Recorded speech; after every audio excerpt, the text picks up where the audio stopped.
Hola, ¿cómo están? Bienvenidos a una emisión más de Por Amor al Arte. Hoy estamos muy contentos de saludarles desde la capilla del Museo Casa Conde Rull, porque vamos a platicar con el doctor José Luis Lara Valdés, quien ya nos acompaña en esta ocasión, muy contento de compartir con el público que nos escucha. José Luis, algo acerca de tus propias experiencias en la vida. Habitualmente te comunicas con el público para compartir historia de Guanajuato, historia de México, historia del mundo, de muchas cosas. Eres un gran lector y una persona muy, muy dedicada a todo lo relacionado a la cultura y el arte en nuestra ciudad, pero también nos intriga muchísimo cómo es que estos caminos van ramificando gracias a las experiencias que cada uno de nosotros vamos aprovechando y disfrutando también. Hoy queremos que por favor nos compartas cómo eran aquellos días de tu infancia, que nos digas por favor de dónde eres, es decir, dónde naces y cómo es la casa que tú recuerdas cuando eras pequeño, por favor. Nací en la ciudad de Guanajuato en 1951 y pues recordar cómo era la casa en la que nací y crecí, me da pie para mencionar que mi casa era la ciudad. Crecí de los callejones que me acuerdo entre la escuela, el jardín, el baratillo y la casa de mi madre, en una cerrada de la Ave María, la casa de mi abuela, que era donde yo asistía. Mi madre vivió en la Ciudad de México con mis hermanas mayores y muy temprano me llevaron también a la Ciudad de México, que será, pues no sé, 6 años, 7 años. Ya sabía yo de autobuses que viajaban de Guanajuato toda la noche a la Ciudad de México, porque mientras crecí tuve un problema en las piernas congénito que solamente en la Ciudad de México me pudieron intervenir. En el Hospital Juárez tengo 4 intervenciones quirúrgicas en las piernas y por esa razón estoy bien. Camino, corro, juego, me ha gustado mucho el básquetbol, la natación, pero bueno, y todo se lo debo a mi madre, que se preocupó porque yo no creciera con esas deformaciones y dejó su cómoda vida de provincia para irse a la Ciudad de México a encontrar la manera de ponerme bien. Pero también esa fue la razón que desperté a otras situaciones, en otros ambientes, con otras personas. Pongamos en el Hospital Juárez, donde estaba internado. No sé, ahora pienso gente de servicio que acudía a apoyar, regalaban libros para colorear e incluso regalaban los colores. Y es de lo que me cuentan que yo hacía mucho. Coloreaba, y cuando me iban a visitar mi familia materna que allá vivía, les gustaba porque les hacía dibujos muy coloridos. Quizás mi primera forma de expresarme fue esa, con colores. Y bueno, pues ya después nos regresamos a Guanajuato, empecé a estudiar los estudios primarios, adquirí gusto por la escritura y por la lectura. ¿Te gustaba leer desde que eras pequeño? Me gustaba leer desde que me acuerdo, me ha gustado leer cualquier cosa. ¿Aprendiste pronto a hacerlo? ¿Aprendiste pronto a leer? Quizás sí, porque ya cuando estábamos en tercer año de primaria o en cuarto año de primaria, en aquella época había por las tardes hora social y a mí siempre me pedían que recitara alguna recitación, así me decían, y la profesora Lupita Dorina Mora me daba siempre escrito el poema que quería que yo dijera, y por eso digo que quizás sí aprendí pronto y me dio gusto pronto por la poesía, la literatura. Y yo creo que sí, porque mi primer carrera que intenté nuevamente en la Ciudad de México, donde me fui a vivir, fue lengua y literatura moderna inglesa. Fíjate nada más cómo estas grandes aficiones que se adquieren desde la infancia tienen una repercusión en nuestra vida profesional si es que pensamos Claro, adquirirla. Y lo que más me gusta es que tú nos lo compartes de esa manera, así tan natural. Adquiriste el gusto por la lectura porque así te nació. Esto es algo que desafortunadamente en la actualidad no podemos ver muy comúnmente porque se les impone a los estudiantes Así es, que sí. lean algo que tal vez no les llama, no les interesa mucho. En tu caso, ¿dónde te encontrabas estos primeros libros? ¿Acudías a una biblioteca? ¿En tu casa había? ¿Eran los de la escuela? ¿Cuáles eran estos primeros volúmenes a los que te adentraste? Sí, hay dos momentos para ubicar esto que me preguntas. En mi caso, pues mi madre y mi abuela también leían y ellas se ponían a leernos en las tardes. Pero no fue tanto aquí en Guanajuato, sino en mi otra etapa de vida. Viví en León, estuve 3 años internado en la ciudad del Niño Don Bosco para ahí concluir con los estudios primarios e iniciarme en la secundaria. Y ahí tenían en Santa Rosa una biblioteca donde ya tiempo después entendí por qué la circunstancia era que yo procuraba que me castigaran. Tú sí Me querías salía que de te mandaran fila, castigado a la biblioteca. Me salía de fila o hablaba en tiempos de silencio porque el castigo era te encerramos en la biblioteca.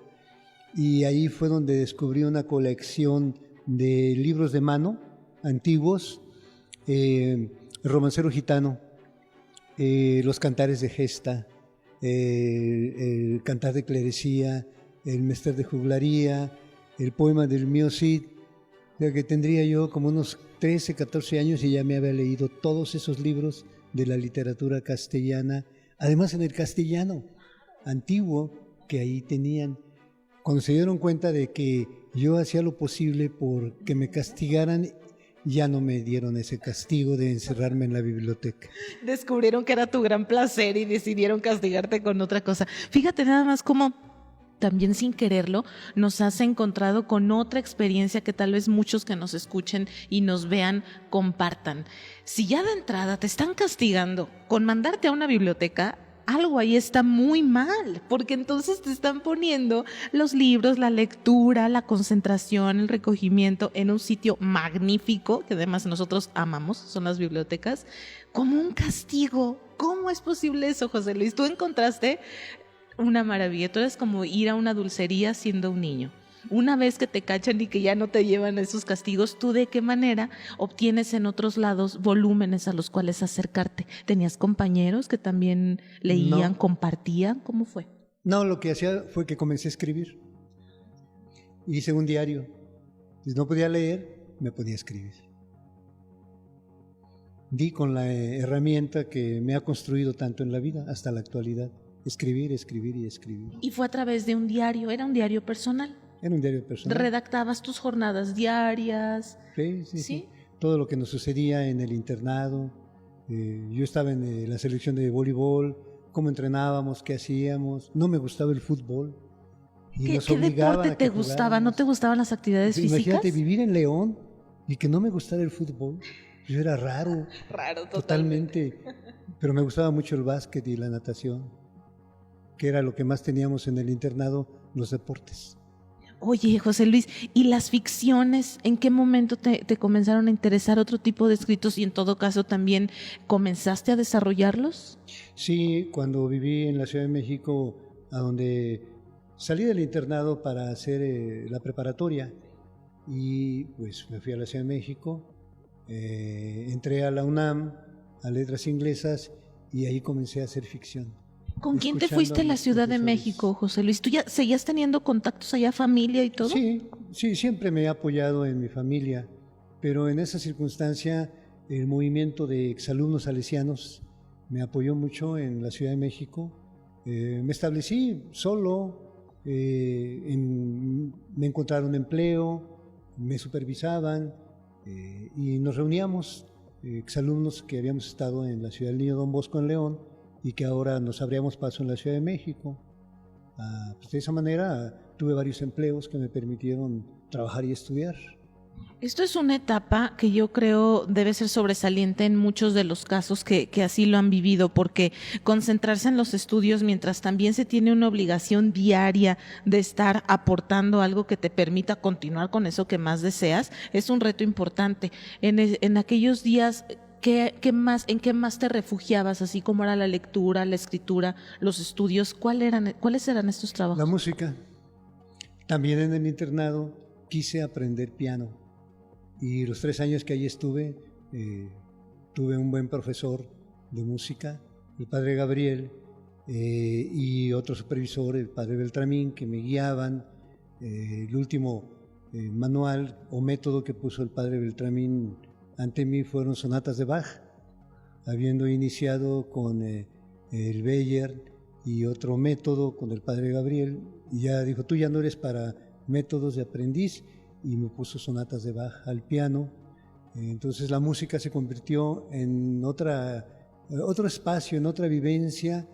Pero bueno, estamos hablando de una Ciudad de México de los 1967, 1968, cuando lo que menos puedes tú tener al alcance es un piano para tocar, y lo único que hay en el ambiente pues es música de rock, la ola inglesa, los Rolling Stones, los Beatles. Tenías que estar con los amigos escuchando esas otras melodías, y sí, me gustó mucho, al grado de que encontré el lugar en un conjunto tocando el órgano, precisamente, y cantando. Bueno, fíjate nada más, creo que estamos llegando a un punto muy importante. Justo eso te iba a preguntar.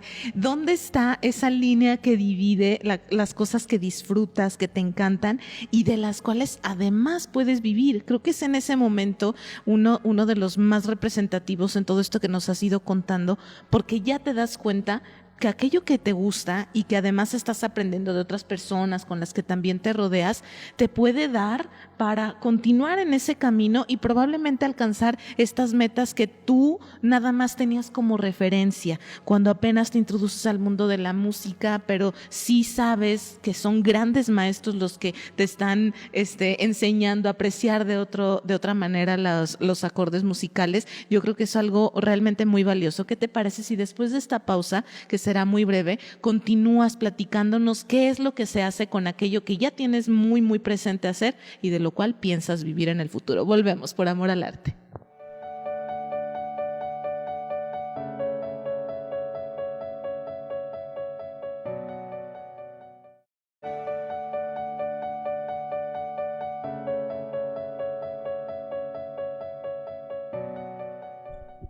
Muchas gracias por seguir platicando con nosotros acá en Por Amor al Arte. Justamente antes de irnos al corte, José Luis, nos quedábamos repasando unos pasajes en tu vida que son realmente significativos, puesto que te vas dando cuenta de cómo aquellos talentos que puedes ir desarrollando a lo largo de tus etapas académicas fructifican en algo realmente placentero, y es que una vez que encuentras la literatura, la escritura, la música, tu mundo se amplía muchísimo más, tus horizontes y tus parámetros quedan inalcanzables. Cuéntanos cómo vives tú esta etapa en Ciudad de México. Eras muy joven aparte. Sí, bueno, pues 16, 17 años, 18 años y la época de liberación juvenil. Bueno, yo no vivía en familia y no tenía quien me contuviera, pero también por lo mismo no tenía quien me orientara. No era una época en que existía tanto riesgo como ahora lo hay. Diríamos que podíamos viajar de aventón en la carretera entre México y Acapulco. Se nos ocurría irnos de fin de semana y no había ningún peligro. Yo no recuerdo todo lo que ahora sucede. Comencé a disfrutar viajar. Las ciudades a las que iba me gustaba conocer los mercados, a comer, claro, lo más barato, pero observando a las personas, platicando con las personas, escuchando a las personas, acudiendo a sus fiestas, que ahora, bueno, ya identifico muy bien como fiestas patronales, la identidad de los grupos sociales. Y bueno, pues también porque a través de la literatura se viaja mucho, se conoce otras situaciones, otras personas, los escritores. Como a mí me entusiasmó muy pronto la literatura rusa, Fyodor Dostoyevsky, Boris Pasternak, desde Alexander Solzhenitsyn, que era quien estaba de moda, me llamó mucho la atención leer este tipo de literatura que construye personajes, situaciones, dimensiones, y bueno, después la literatura inglesa, que también tiene su característica, como era lo que yo estudiaba. Un profesor nos decía, inútil que traten de traducir, si no entienden cómo está escrito, mejor retírense, dedíquense a otra cosa.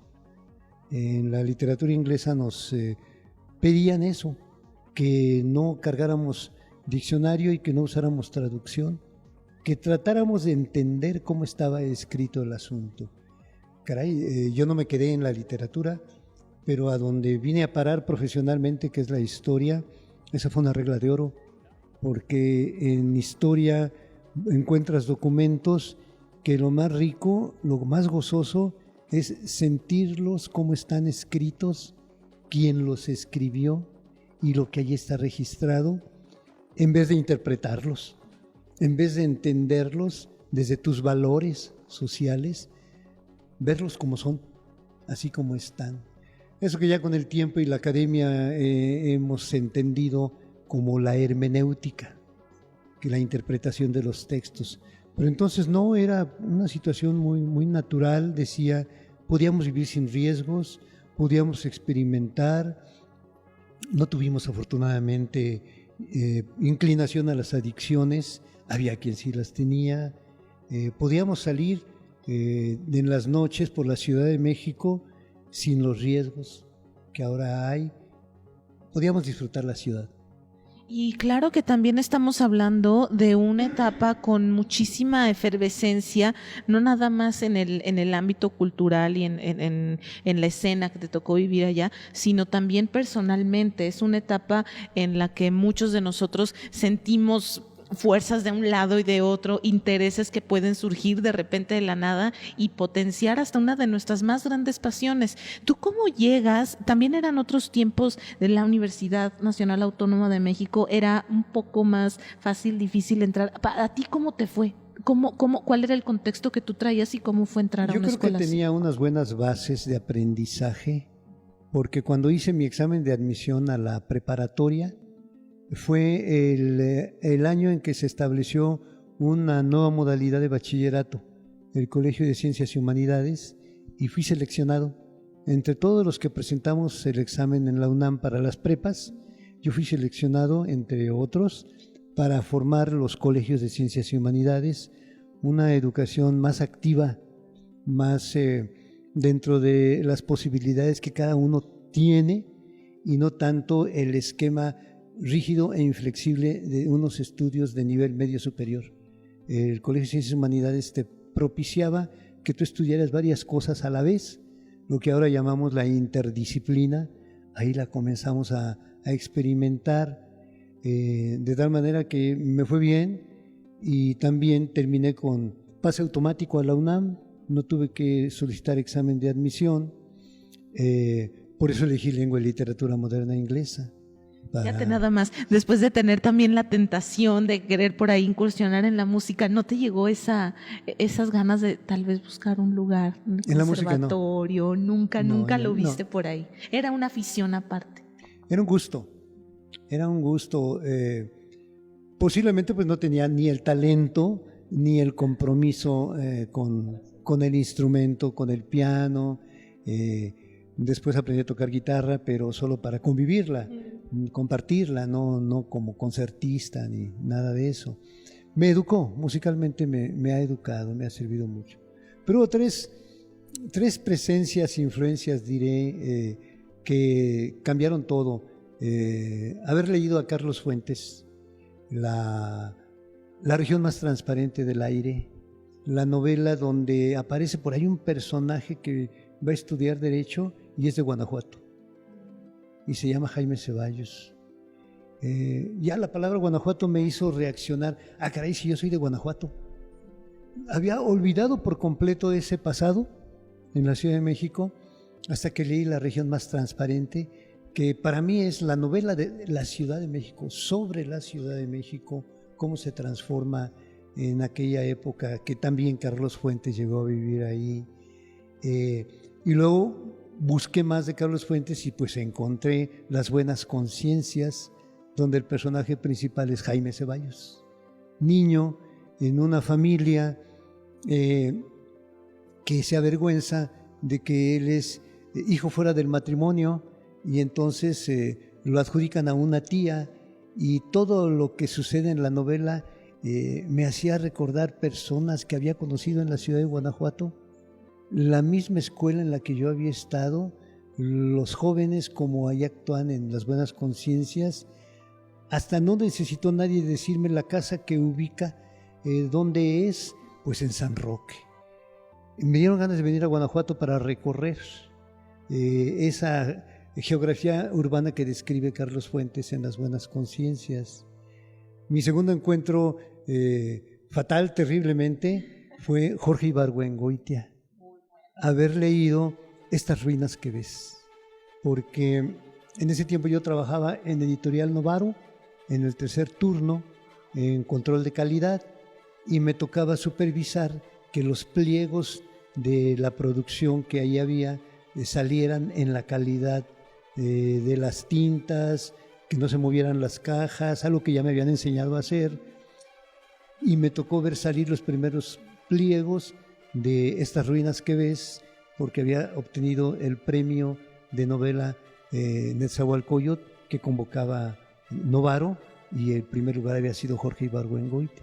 O sea que quizás fui el primero que leyó Estas ruinas que ves apenas saliendo de las máquinas de Ediciones Novaro, y ahí está otra vez Guanajuato. Entonces sí, una noche salí de trabajo y me vine a Guanajuato. Llegué de madrugada y lo recordé reconociendo mi infancia y recordando por dónde me llevaban a las fiestas de los templos, de los barrios. Mi abuela, que era una mujer que me contaba tantísimas leyendas, pero hasta entonces lo ubiqué. Tenía una fantasía, pero también tenía una memoria de recordar su época. Por ejemplo, ella nos decía, nos venimos del monte de San Nicolás porque hubo mucha hambre, y un pariente mío mató a otro hombre y tuvimos que huir, y hasta nos cambiamos el apellido. Y después me decía, en mi casa mi mamá murió de hambre porque no teníamos para alimentarnos. Recuerdo que ella tenía en donde vivía, que yo la acompañaba, canastas colgadas de las paredes llenas de tortillas duras, porque se le quedó aquella situación de que su madre murió de hambre por no tener ni una gorda que llevarse a la boca. Así decía ella. Sus expresiones las he conservado porque es el castellano que se usaba en el Guanajuato de aquella época. Y me vinieron a la mente todos los relatos que ella nos hacía de las 1001 noche, de dónde ella había aprendido esta magnífica literatura árabe traducida al español, cómo es que ella había conocido las 1000 noches y una noche. Y también nos contaba la Biblia, entreveraba los relatos, porque en la casa de mi abuela no había luz eléctrica. Y en la tarde nos recogíamos con ella y ella nos platicaba en lo que nos dormíamos. Y luego nos decía, ¿ya te dormiste tú? Y que si nos dormíamos se quedaba callada. Y siempre que despertaba decía, ¿ya recordaste? Esas expresiones que yo leí después en los mesteres y que he reconocido en la literatura, incluso la de Gabriel García Márquez y la de Juan Rulfo, me dieron la dimensión de la importancia de escribir. Y me dediqué a escribir. Esto que nos mencionas es bellísimo porque no nada más nos da una muestra fehaciente de que la literatura no es más que pedacitos de todos nosotros reunidos en experiencias que tal vez otras personas con muchísima dedicación y sobre todo carácter van plasmando en las páginas y con las cuales nos podemos reconectar. Ahorita mismo en esta charla que nos estás compartiendo, seguramente muchas de las personas que nos estén escuchando y viendo también han ido reconectando con estas expresiones, con estas historias, con estas leyendas, con estas vivencias de personas que en algún momento también pasaron una experiencia muy difícil, pero que a partir de ahí se reponen para sacar algo muchísimo mejor. En tu caso, ese momento mágico en el cual ves salir estas ruinas que ves impresa de los rodillos y todo así humeante, calientito todavía, como si fuera un pan. Bueno, así nos lo imaginamos nosotros. El olor de la tinta. Eso es algo que nosotros valoramos muchísimo y que seguramente seguiremos abordando después de esta pausa. Regresamos por Amor al Arte.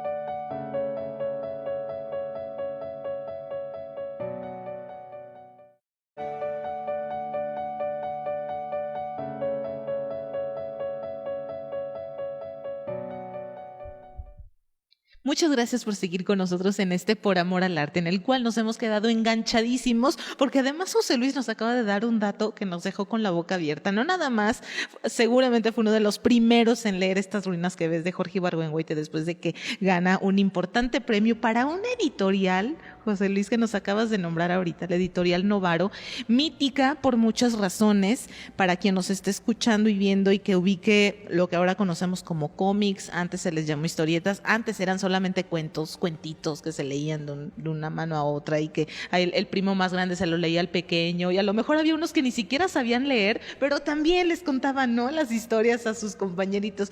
¿Cómo se da que tú llegues a trabajar a una empresa como esta? ¿Tú ya sabías de la importancia que tenía? Bueno, se da porque me consiguen el empleo, decía estos compañeros del Movimiento Nacional de Exalumnos Salesianos. Funcionaba así como una bolsa de trabajo. Oye, yo necesito ¿hay esto te interesa? Bueno, vamos, ¿no?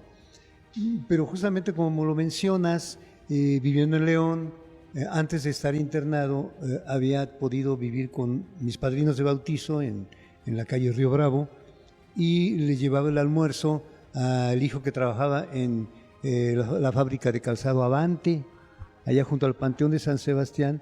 Pues junto a la fábrica había un negocio de un señor que alquilaba los cuentos de Ediciones Novaro. ¿Alquilaba? A 10 centavos me sentaba yo. Me gustaba llevar el almuerzo porque saliendo me daban 10 centavos y me sentaba a alquilar los cuentos de Ediciones Novaro.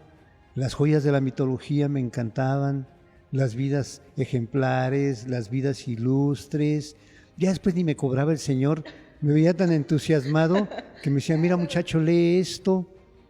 Fue, creo yo, que algo que sucedió en muchas partes del país, estas personas que impulsaban a la lectura alquilando los cuentos. Cuando yo llegué a trabajar ahí en la empresa, allá en Naucalpan del Estado de México, que tenía que hacer todo el viaje, o era el transporte de la misma empresa que me recogía donde yo vivía por el Jardín del Arte, entre Sullivan y Paseo de la Reforma. Ahí me recogía el autobús para llevarme a Ediciones Novaro. Bueno, pues ya cuando llegué ahí fue que me di cuenta de que no únicamente existían los cuentos. El editor Luis Guillermo Piazza se llamaba, que convocaba este concurso, platicando conmigo, me regaló libros de Ediciones Novaro que eran clásicos rusos, precisamente, de aquellos que tanto me habían entusiasmado. Y él fue el que me dijo, tú eres escritor, pero tienes que leer mucho antes para que sepas cómo escriben otros. Y también por eso fue que me dirigí a la carrera de letras inglesas, lengua y literatura moderna inglesa, porque ya venía, fíjate, un obrero, porque era eso, era un obrero en una fábrica de turno nocturno además, que salía de estudiar en la tarde la CCH, sin embargo tenía esas pretensiones de ser escritor. Oye, José Luis, es que todos los caminos que se comienzan desde algún punto, bueno, tienes que tener una aspiración, ¿no?, para llegar al final, alcanzar una meta, pero es que además no se necesita nada más todas esas ganas, sino la práctica. el Pero sentarse déjame de decirte, verdad a la hacer. tercera presencia terrible que en ese momento tuve también, pues conocí a la que ahora es mi mujer. Y todo me pareció que era inútil. O sea, definitivamente sentí que no estaba viviendo de una manera productiva como para casarme y tener un hogar, Como sostener que sentías una que eso no familia. te iba a dar para vivir, ¿o qué? Y lo dejé todo. No me digas eso. No solo dejé de estudiar, me salí de la Ciudad de México.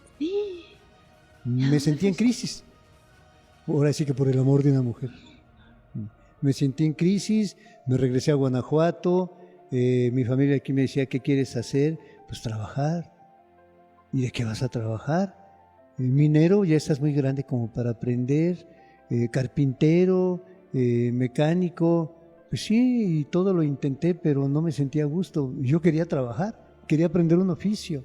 O sea, en lugar de ponerte a hacer lo que ya amabas y adorabas, lo que te habías venido preparando, no, va y todo fuera. Así fui de drástico. ¿Y empezar de cero en qué? Pues ¿en qué? ¿En qué? Encontré otro amigo, porque también esa ha sido mi gran fortuna, amigos que he tenido en la vida, que me dijo, vámonos a Baja California, allá fácil encuentras empleo, hasta de ingeniero vas a encontrar empleo, porque allá nadie te va a pedir un título. Así fue. La ingenuidad llevó a José Luis a mejor dejar todo, moverse de residencia de plano, o sea, no, ni siquiera regresas entonces a Guanajuato.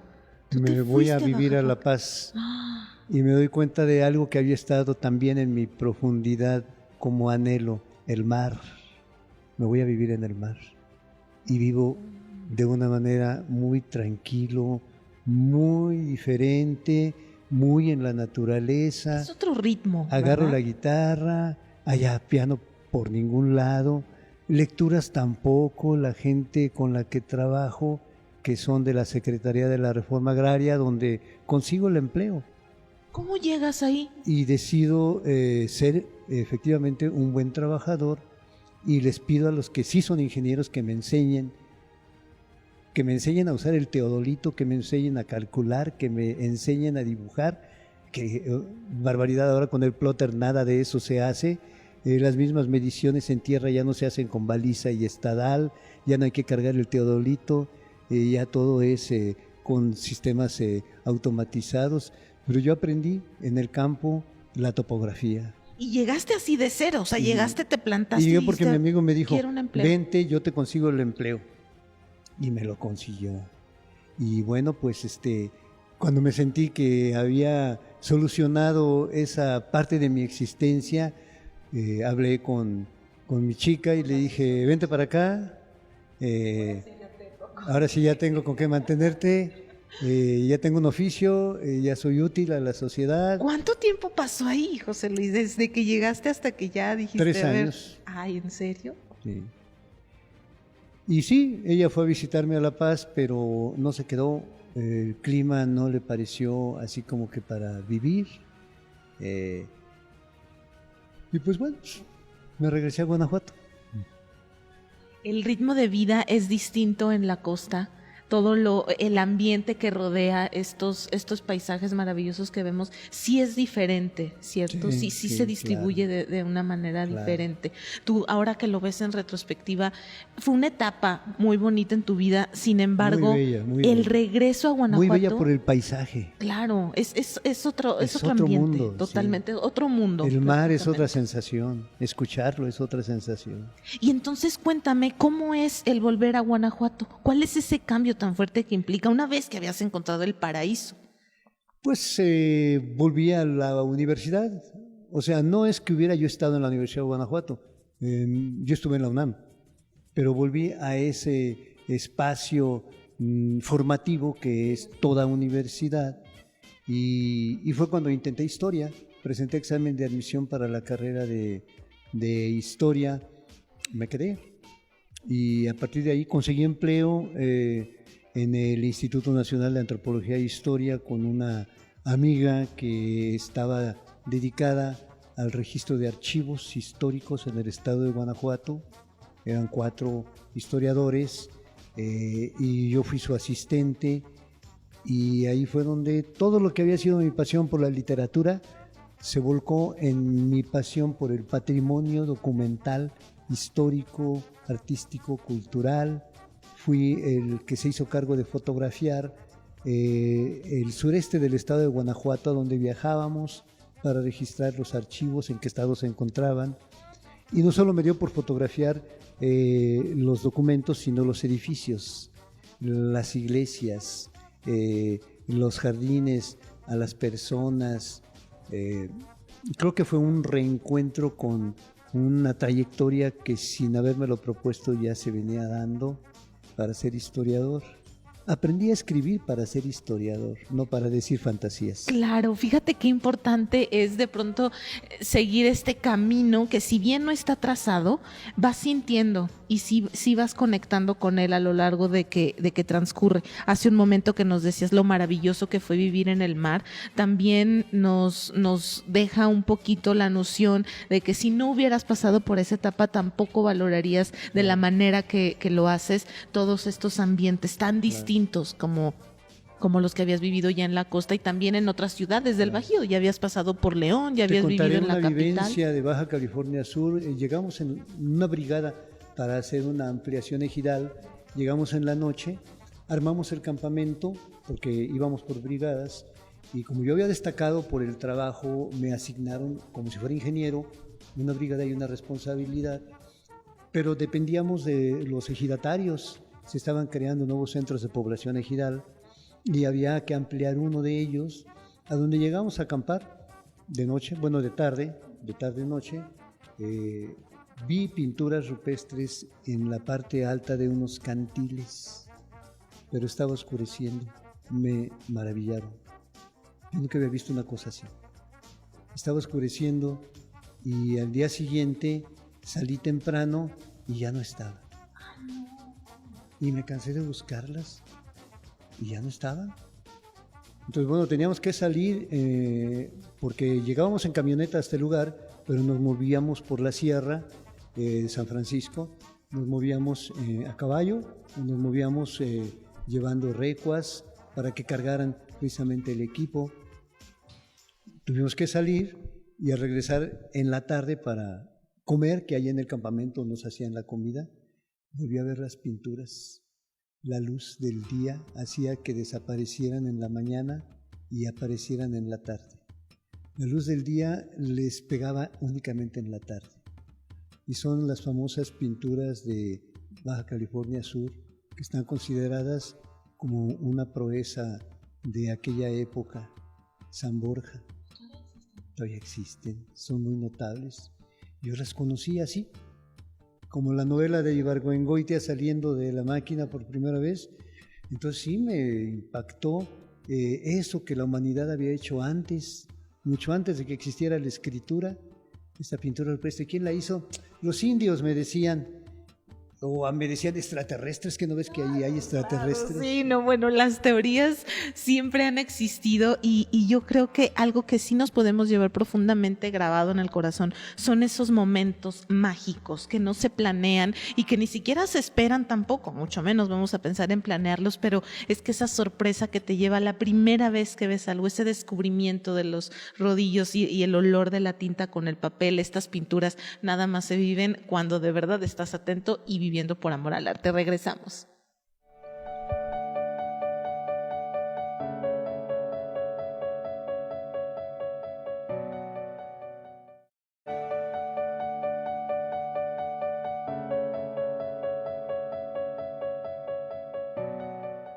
Muchas gracias por seguir con nosotros en Por Amor al Arte. Y como ya estamos en la recta final de este programa, José Luis, ahora quisiera que abordáramos esta etapa bastante fructífera y además muy, muy agradable que has tenido en Guanajuato, porque si bien a partir de tu regreso tuviste también que reacomodar estas piezas que habías venido formando de tu vida a lo largo de tu carrera, también tomas una de las mejores decisiones que pudiste haber tomado, porque la historia llega llega de lleno totalmente a tu vida y entonces la saboreas de otra manera, la aprendes de otra manera, la disfrutas y también la compartes, que esa es una de las labores más importantes que has tenido como historiador. Cuéntanos cómo fue a partir de esta primera experiencia con el Instituto Nacional de Antropología, también tener contacto con otras personas que te enseñaran las distintas vertientes que puede tener una especialidad como esta. Claro, sí, con el Instituto Nacional de Antropología pude tener contacto con la biblioteca de los Agustinos en Yuriria y propuse que me dejaran hacerme cargo de recuperar esta gran colección que ahí hay todavía. El delegado del INA me autorizó, sin embargo eran años en que estaba dándose concursos de oposición para ocupar plazas y yo participé 2 veces, no fui favorecido, tuve que salir y logré quedarme a terminar ese trabajo porque como ya había sido avanzado y visto su beneficio, la entonces directora de la Biblioteca Nacional en la Ciudad de México, la Biblioteca Nacional del INA, me contrató para que continuara con el trabajo. Fueron varios años en que ¿qué pude hacer? Pues leer libros antiguos ahora. Ay, nada más, así pobremente, joyas, qué libros bárbaro. del siglo XVI, XVII y XVIII mientras los catalogaba. Eso me llevó a una trayectoria como historiador más metido en la cultura del libro. Y pasaba por ahí un amigo historiador, Carlos Martínez Asad, con su esposa Sara Sefcovic, literata, y se quedaron ahí un rato conmigo en la biblioteca. Me dijo Sara: José Luis, para que entiendas más este trabajo que estás haciendo, tienes que leer El nombre de la rosa. Y me dijo: Carlos, te lo voy a regalar en cuanto vayas a México. Y efectivamente yo no sabía de ese gran mundo. Humberto Eco lo dice de una manera tan contundente, es que hay situaciones en las que la historia no se puede contar, no se puede describir cómo sucedieron las cosas, pero hay que decirlas, como si nos constara. Entonces, bueno, ya fui otro historiador, no el positivista que tenía que basarse en el dato para entender y explicar, sino asimilar, como te decía antes, quién había sido el autor, cuál había sido la época, por qué había escrito como había escrito, con qué lenguaje, qué giros verbales, qué situaciones que me han beneficiado bastante, la verdad, ¿no? Y bueno, pues me casé finalmente con aquella chica que destruyó mi mundo en la Ciudad de México.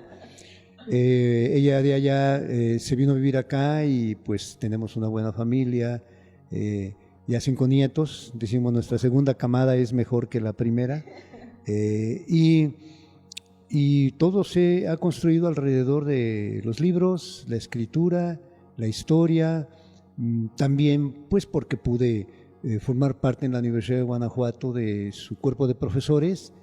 No había terminado la carrera de historia y ya me estaban pidiendo que apoyara en ciencias químicas. Di cursos de materias humanísticas que, por darles más créditos, 8 créditos, era masiva la inscripción.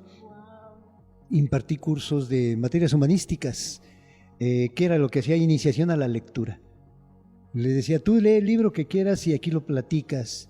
Qué importante, fíjate, tú les dices, lee el libro que quieras y luego nos lo comentas. O sea, ya no vamos a la imposición, ya no vamos, aunque van a leer y me traen el resumen de tantas páginas, palabra por palabra, aquí las quiero contadas. Y es otro método de enseñanza, José Luis, para acercar a los jóvenes y también para que disfruten de otra manera todos estos materiales gráficos increíbles que aprenden de los libros. Pero tampoco te desprendiste de aquella fascinación por la arquitectura y por los patrimonios tangibles. Cuéntanos sí. ¿Qué fue de todo eso? Sí, bueno, pues la carrera de historiador te exige adquirir métodos de conocimiento, métodos de estudio que se aplican a objetos. Y en este caso, la ciudad la ciudad de Guanajuato, la arquitectura de la ciudad de Guanajuato, la Ciudad de México, la arquitectura de la Ciudad de México, me permitieron ir y venir entre la literatura, la historia y la arquitectura, la traza urbana. De hecho, mi tesis de licenciatura en historia es eso, una vista de la ciudad de Guanajuato en el siglo XVIII, con base en fuentes del siglo XVIII únicamente, para dar lugar al historiador que me estaba formando, pero también a la interpretación de cómo es actualmente la ciudad de Guanajuato. Ha sido, creo yo, que mi carta de presentación en otras partes de comunidades académicas que me han invitado, pero la metodología de la investigación es lo que mejor me entusiasmó. Entré a la maestría en Ciencias de la Información con el tema de tesis de las bibliotecas antiguas y me invitaron a impartir metodología de la investigación en Derecho. He sido uno de los profesores de Derecho, de metodología de la investigación, que más ha trabajado esta área, unos 30 años quizás. Yo tengo 37 años de profesor en la Universidad de Guanajuato y me siento muy orgulloso de haber sido en Derecho, donde me consolidé como metodólogo, como profesor de la metodología de la investigación, pues porque el Derecho es investigación.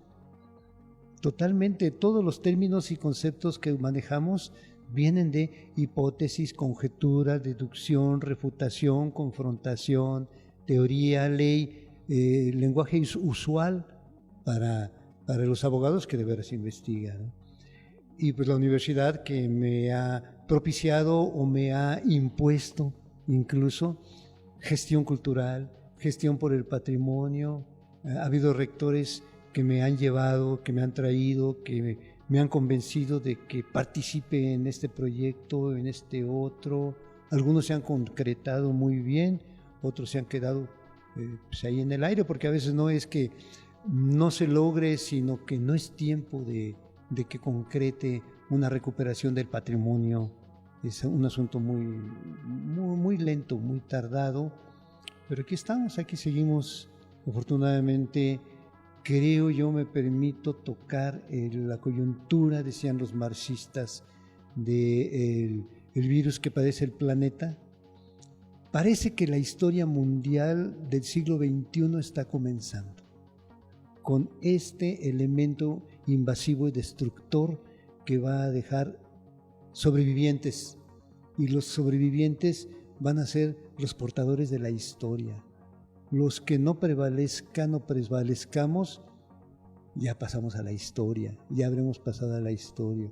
Y formaremos parte también de esos relatos que en el futuro se contarán con respecto a una época que, si bien tiene sus propias características, también ha heredado las propias. Exactamente. Eso que estás diciendo es historiar.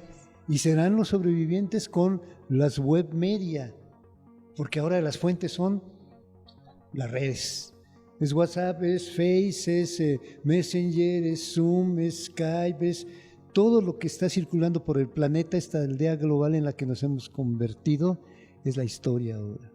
Y ahí, por ejemplo, ¿cómo se van adaptando las técnicas de investigación? Porque a ti, por ejemplo, te tocó, no hablamos ya nada más de visitar bibliotecas, sino archivos históricos con documentos antiquísimos que se desbaratan casi en tus manos, que están enmohecidos, que están incompletos, borrados.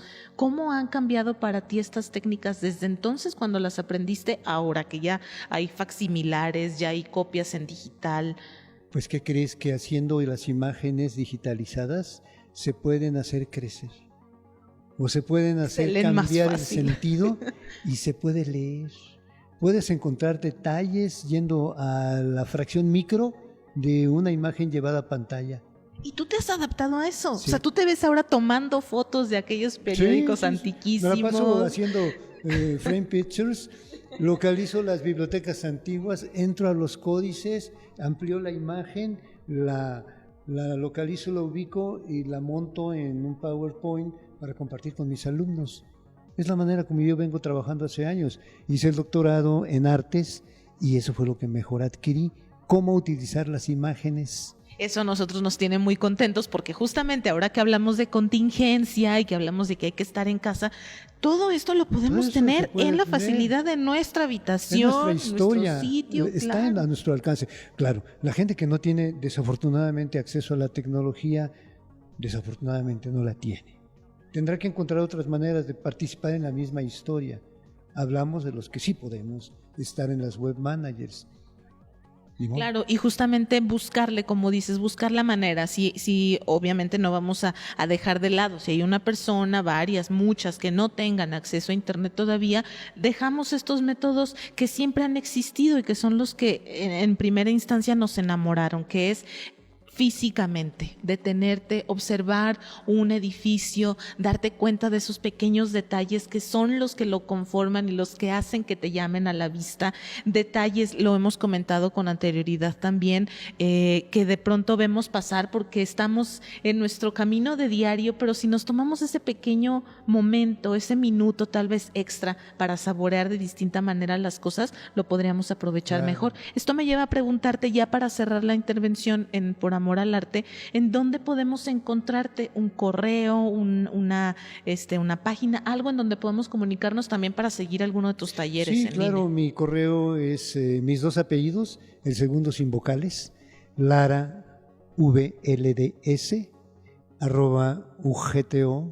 @ugto.mx, porque me siento orgullosamente Universidad de Guanajuato. Por supuesto, y por supuesto que lo es. ugto.mx. Ahí está, se pueden comunicar directamente con el doctor José Luis Lara Valdés para que esté ahí compartiendo con ustedes todos aquellos datos que seguramente se van a quedar por ahí en espera mientras nos estén viendo, pero que van a ser respondidos en cuanto se comuniquen contigo, José Luis. Te agradecemos muchísimo que nos hayas Y aun regalado cuando ya este no tiempo. vivamos, por ahí estaremos en YouTube, por ahí nos van a encontrar en Face, nos van a encontrar en tanto banco de datos que ya Como existe esta por el charla. planeta. Justamente Como esta charla, aunque yo ya no viva, ahí me van a encontrar. Y nosotros seremos los más gustosos de encontrarte y reencontrarte constantemente. Te Va. agradecemos muchísimo, José Luis. Sean felices. Nos vemos pronto. Gracias también a ustedes por haber estado en una emisión más de Por Amor al Arte. Agradecemos al Instituto Estatal de la Cultura por haber permitido la grabación de este programa y al Museo Casa Conde Rull. Hasta pronto.